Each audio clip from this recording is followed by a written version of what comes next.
Assalamualaikum warahmatullahi wabarakatuh.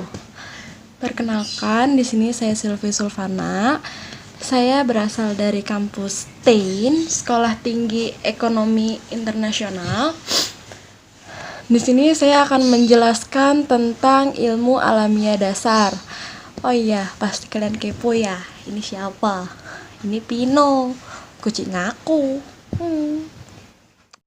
Dan di sini saya akan menjelaskan tentang sumber daya alam dan lingkungan pada poin prinsip dan usaha pelestarian sumber daya alam dan lingkungan hidup.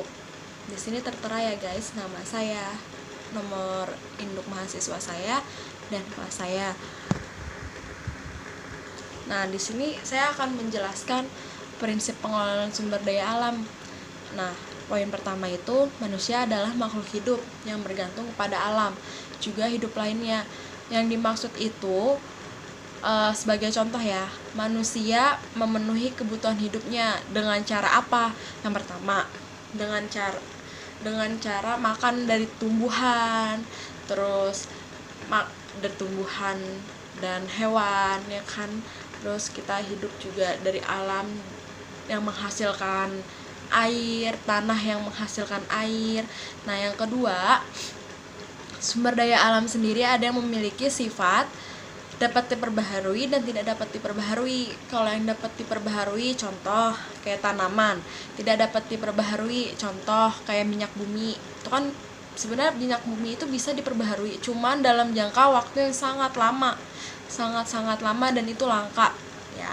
Nah, yang kedua, di sini saya akan menjelaskan tentang landasan penerapan prinsip hukum pelestarian fungsi lingkungan hidup. Nah, di sini tuh saya ingin menjelaskan bahwa kita itu harus saling menjaga satu sama lain.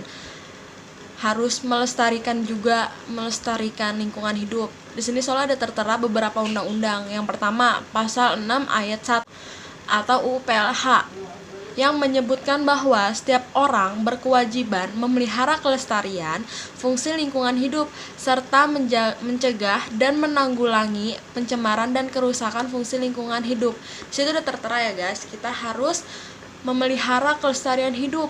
Terus yang kedua, pasal 14 ayat 1 UU PLH menegaskan bahwa untuk menjamin pelestarian fungsi lingkungan hidup, setiap usaha dan kegiatan dilarang melanggar baku mutu dan kriteria baku kerusakan lingkungan hidup.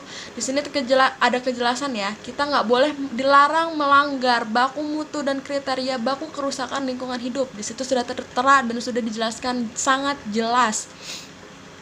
Dan yang ketiga, pasal 21 ayat 1 Undang-Undang Nomor 5 Tahun 1984 tentang perindustrian bahwa perusahaan industri wajib melaksanakan upaya keseimbangan dan kelestarian sumber daya alam serta mencegahnya timbulnya kerusakan dan pencemaran lingkungan hidup akibat kegiatan industri yang dilakukan.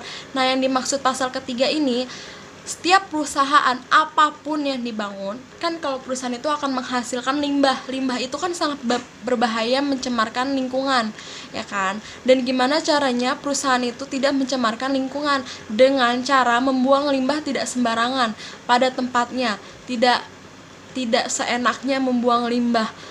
Dan gimana caranya untuk pencegahan timbulnya kerusakan pencemaran lingkungan tersebut, guys? Nah, kita lanjut ya guys.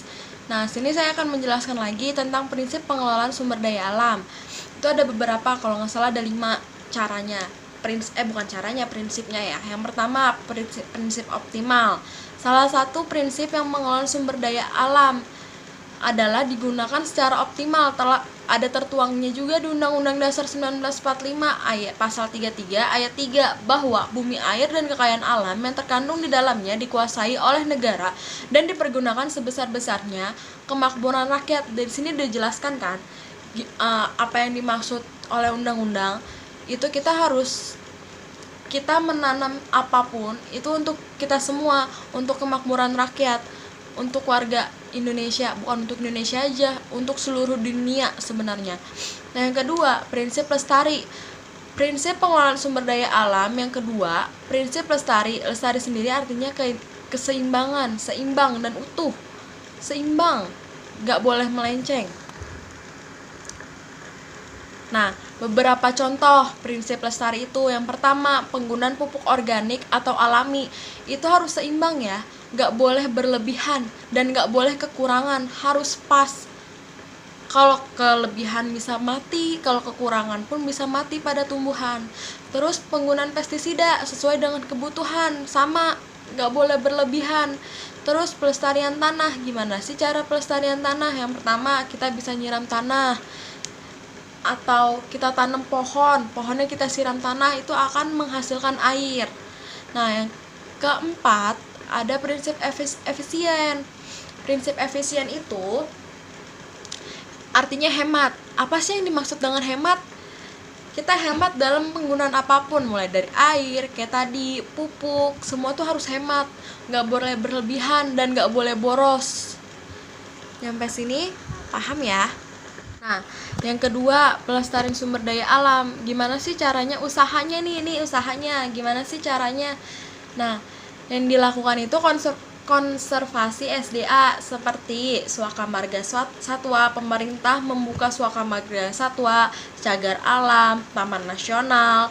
Terus dengan cara reproduksi vegetatif. Yang pertama itu tuh ada 3, ada stik, cangkok, dan merunduk. Nah, yang keempat, memperbanyak hewan dan tumbuhan langka dengan cara bioteknologi seperti cloning, mutasi gen, rekayasa genetika. Nah, yang kelima, menggalakkan reboisasi. Nah, yang keenam, menggalakkan AMDAL, analisis mengenai dampak lingkungan dan prokasi program kali bersih pada kota-kota besar pada adat industrinya. Mengidentifikasi kegiatan proyek pada beberapa tahap, antara lain prakonstruksi, konstruksi, operasi, dan pasca operasi, terutama pada aspek yang diperkirakan akan menimbulkan dampak penting terhadap lingkungan. Mengidentifikasi rona awal terkait dengan area kegiatan proyek, baik di tampak proyek maupun di sekitar lokasi proyek. Memperkirakan dan mengevaluasi dampak penting dan timbal balik antara lingkungan dengan kegiatan proyek. Itu udah jelas ya guys. Nah, yang keenam, melakukan gerak tebang pilih. Kenapa kita harus tebang pilih? Karena yang tua itu akan kita tebang dan kita akan menumbuhkan proses tumbuhan yang baru gitu ya. Jadi nggak boleh sembarangan, pohon masih bagus, masih layak hidup, terus kita tebang, kan logikanya nggak main dong. Nah, selanjutnya, membuat sengkedan dan mengurangi laju erosi. Nah, menangkap ikan secara normal dan umum, nggak boleh berlebihan. Ada beberapa hewan yang boleh ditangkap dan enggak. Contoh lumba-lumba kita nggak boleh nangkap karena itu hewan yang dilindungi. Paus itu nggak boleh tangkap karena itu termasuk hewan yang dilindungi.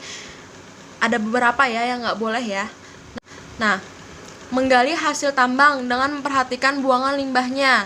Tuh udah saya bilang di awalnya, yang di awal tadi ya, memperhatikan pembuangan limbah itu gimana.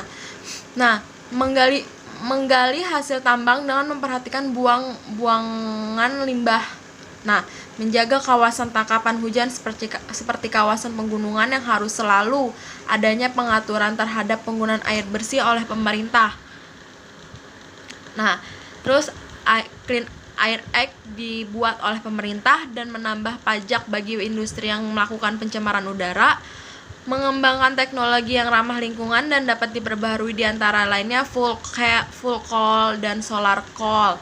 Menghemat energi yang digunakan, menjaga kebersihan lingkungan tempat tinggal, itu harus wajib, gak boleh kotor ya, karena kebersihan sebagian dari iman. Nah, memperbanyak penggunaan pupuk kandang dan organik dibandingkan dengan penggunaan pupuk buatan sehingga tidak terjadi kerusakan pada tanah. Pupuk buatan itu kayak dari kotoran hewan gitu loh. Nah, melakukan pengelompokan dan pemisahan limbah terlebih dahulu. Kita harus memisahkan mana yang bisa dipakai lagi, mana yang enggak. Yang enggak bisa dipakai dibuang pada tempatnya, yang bisa dipakai kita kelola kembali. Nah, yang terakhir, pengelolaan limbah menjadi barang yang bermanfaat seperti memiliki nilai ekonomis. Contoh kayak bungkus kopi, pada pernah ngeliat nggak? Bungkus kopi dijadiin tas, dijadiin dompet, tempat pensil, itu luar biasa sih. waktu zaman saya SD. Dan video yang saya buat kurang lebihnya mohon maaf. Jika ada yang ingin ditanyakan, tanyakan sama orang yang lebih ahlinya. Terima kasih. Wassalamualaikum warahmatullahi wabarakatuh. Bye bye.